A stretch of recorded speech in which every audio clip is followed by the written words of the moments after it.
Good evening everyone, welcome to an Aussie Cyclone Chasers Cyclone video update. Tonight, the 9th of February 2014. Tonight we're going to talk about the rainfall that we've experienced over far northern parts of Australia over the past week. Some phenomenal rainfall totals have developed out of that, and we're also going to be talking about the rain over the next few days and also the potential cyclone in Western Australia. So let's get into it. Up until 9 a.m. this morning, if we take a look at the Bureau of Meteorology map for Western Australia, we see that the Kimberley region really has seen the bulk of this rainfall. Not much has seeped into the Pilbara, Gascoyne and inland parts of WA, but overall it's the far northern parts of the Kimberley that have benefited most, with 200 plus millimetres over a wide area in the far northern parts of the Kimberley. As we head further south towards the Broome region, we see that falls have petered right down to about 25 to 50 mils. There were also some good rainfall from some storms earlier in the week in the Pilbara area. What a wonderful picture this is from the Northern Territory. Now remembering that this part of the Northern Territory did not receive very good rainfall at all in last year, and so in this year's wet season, to see widespread falls here in the western top end coast of 300 plus millimetres in the past week is fantastic. Those widespread falls all through the inland Northern Territory region of 100 plus millimetres, even seeping as far south as Alice Springs, where we're seeing rainfalls of 25 to 50 mils, which is pretty awesome to see. Over the Arnhem District, particularly the inland Arnhem District, we see rainfalls have petered out a lot more compared to the rest of the state, with 10 to 15, even up to only just 20 millimetres of rain. So unfortunately that part of the coast has missed out, and that part of the inland region has missed out, but overall the Northern Territory has done remarkably well. So too has most of northern Queensland. Look at these rainfalls on the West Peninsula, 400 millimetres plus. Now that's because the thing only goes out to 400 millimetres. Really what we've seen is rainfalls of up to a metre, possibly a little bit more on the Western Peninsula. We see good rainfall all through the eastern districts of Queensland, all the way down to around Townsville, where we've had 50 to 100 millimetres in this past week, which is just great rainfall, and more so what we'd expect around February, as opposed to the very dry start to the season.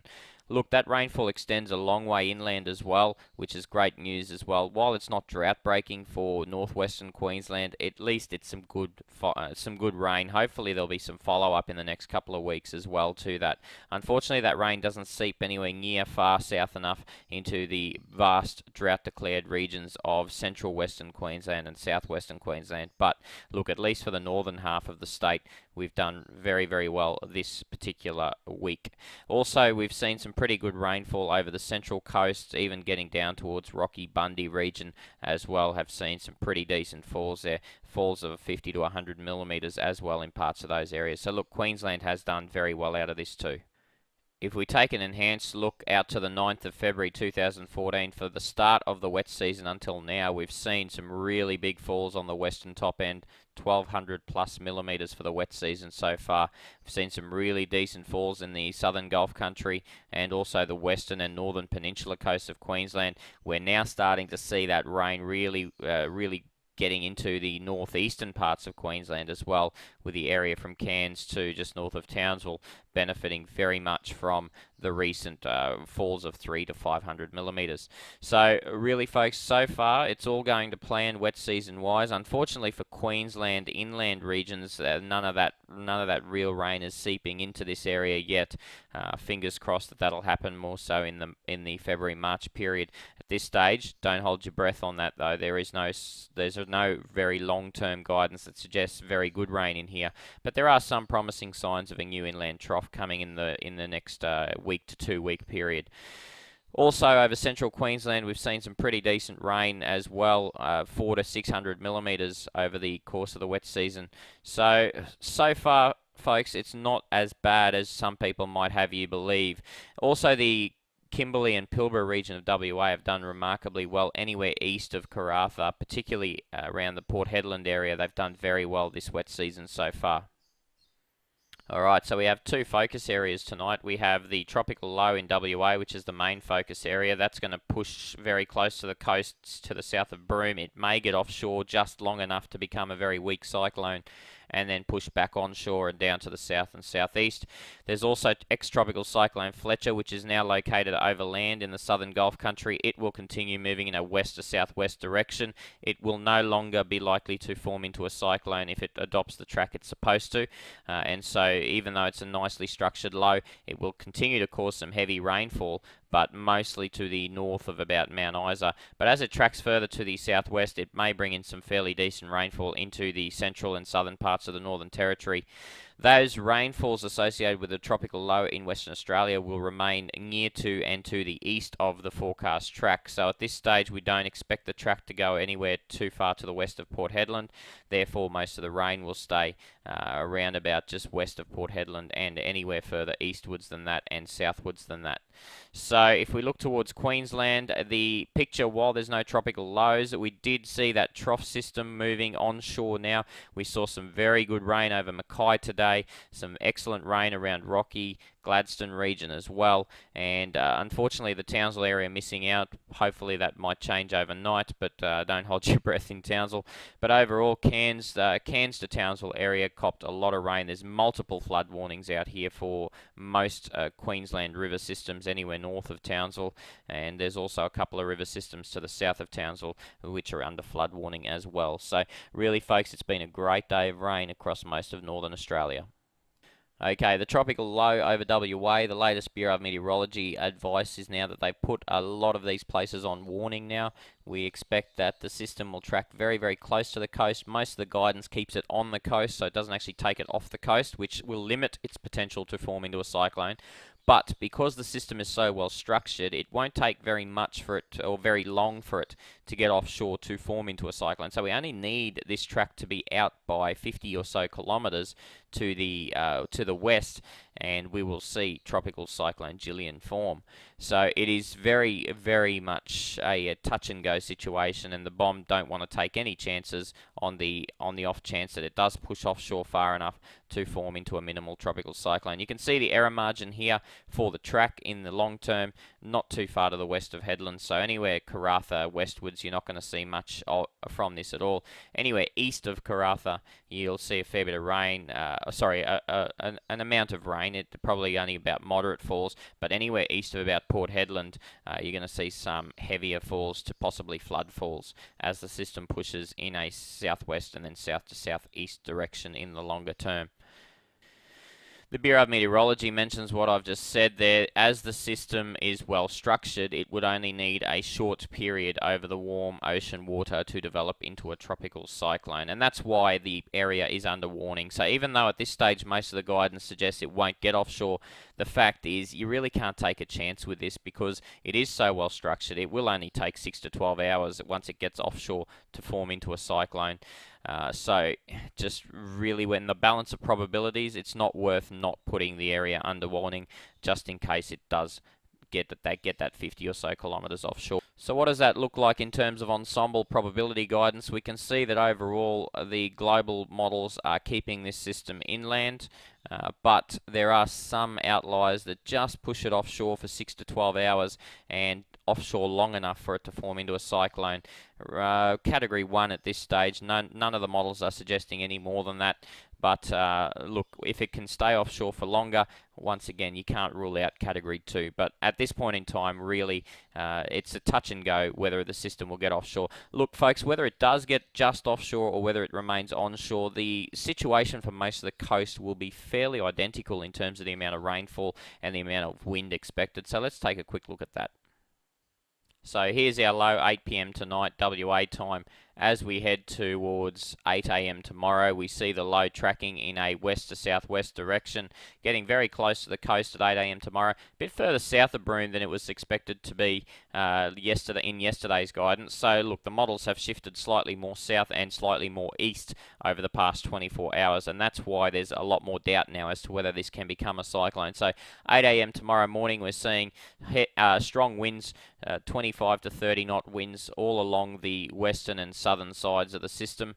We are also looking at the GFS model as well. We can see that there's very little disagreement in terms of the guidance. The GFS keeps it a little bit further to the north and keeps gales in and around the Broome area, whereas we just generally see gales throughout the entire system, whereas the European is a little bit more subdued in terms of the wind radius of the system. So a slightly lighter winds with the system on the European model. Look, as we head towards Monday afternoon, the system gets right on the coast, and this is the area of doubt, folks. Can it get just further offshore than that?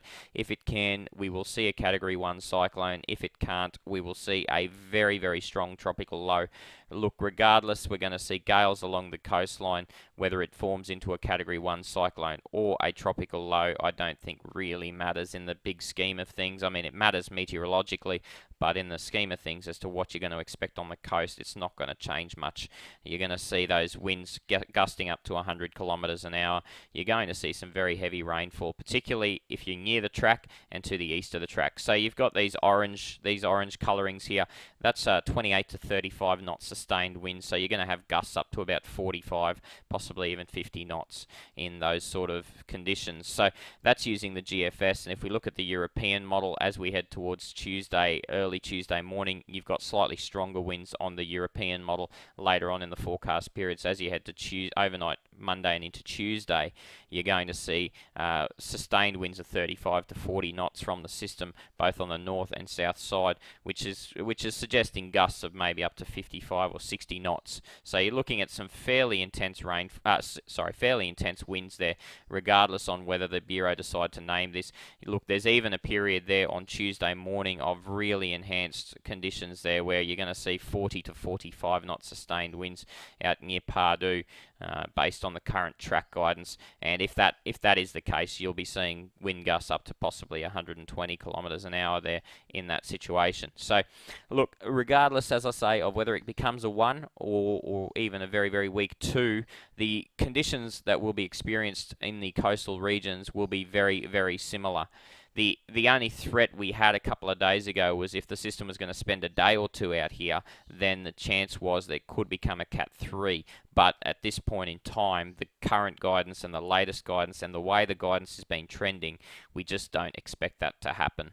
So if we look now more at the rainfall that this system could produce as we head towards Sunday afternoon and evening, we see that Derby right on the top of your screen there is going to be the one that's experiencing the worst of that at the moment. But as the system continues to track southwards, we're going to see that heavy rain continue to push southwards with it. So the really heavy stuff is the green, yellow, orange and red stuff.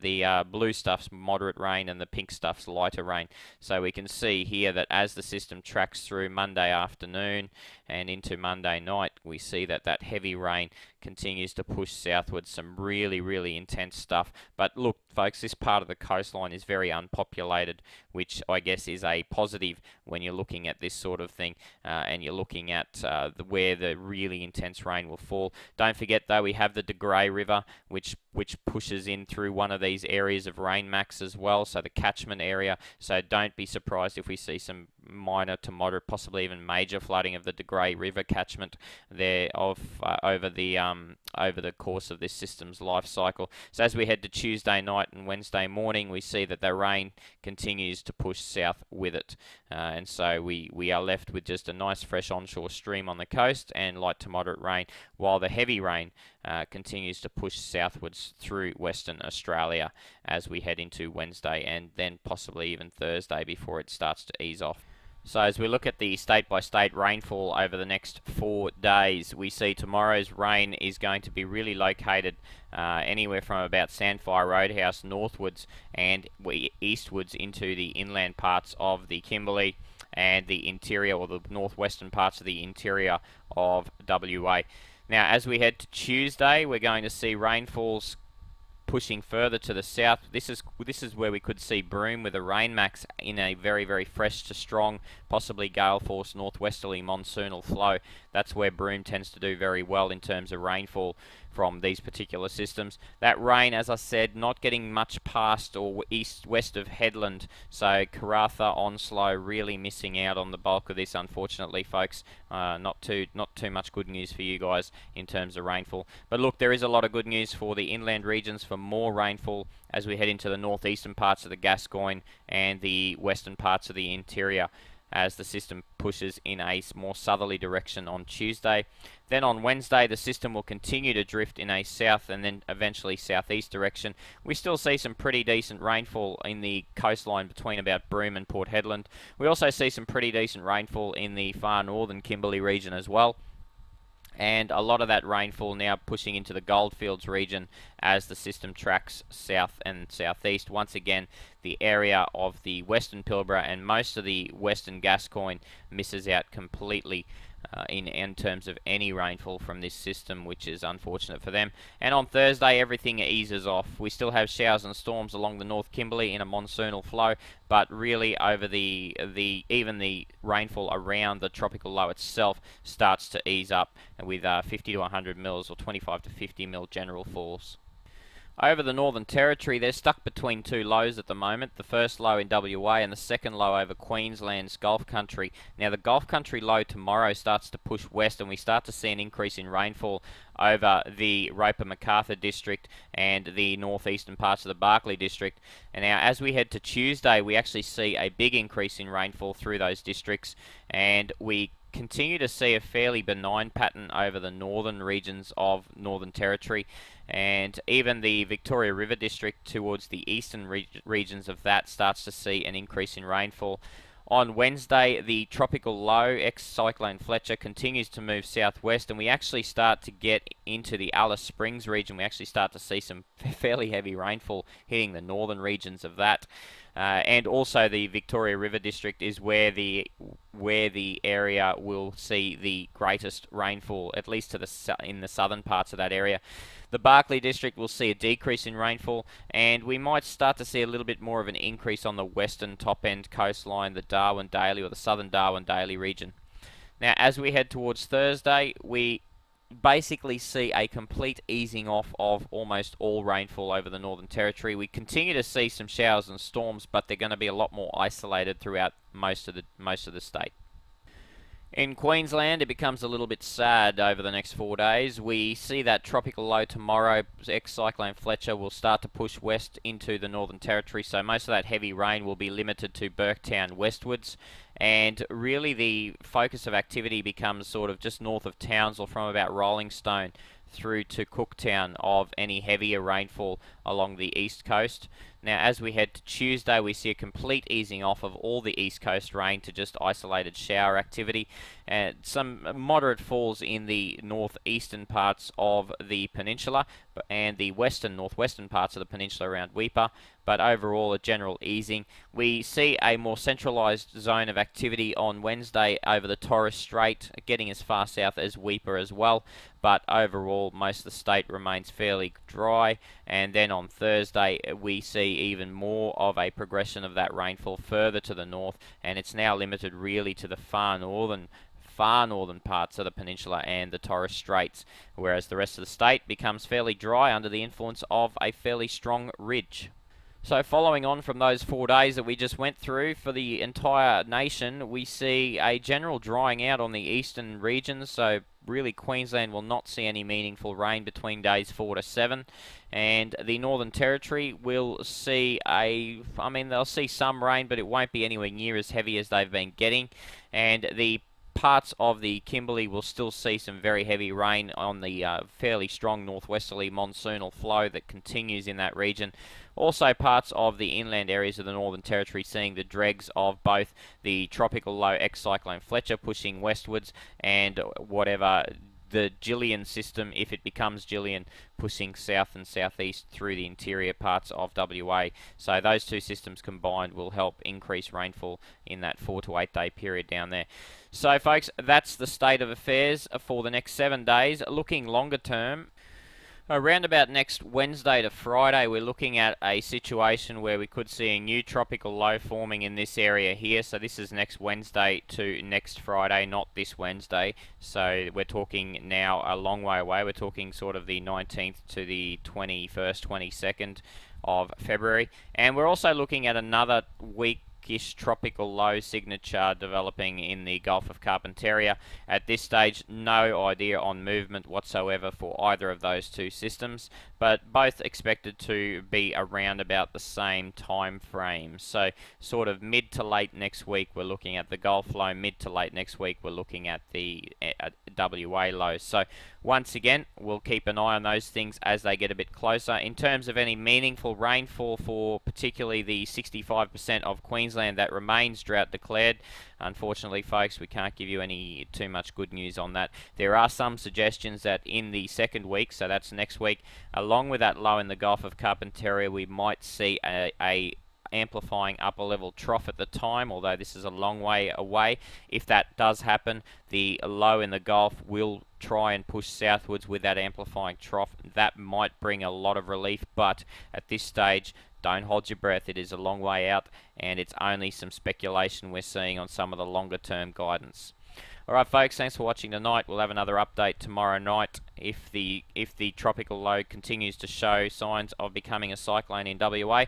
Otherwise, if that low does seem like it's going to stay inland, our next update will be Tuesday night. Thanks very much for watching. We'll talk again tomorrow. Good night.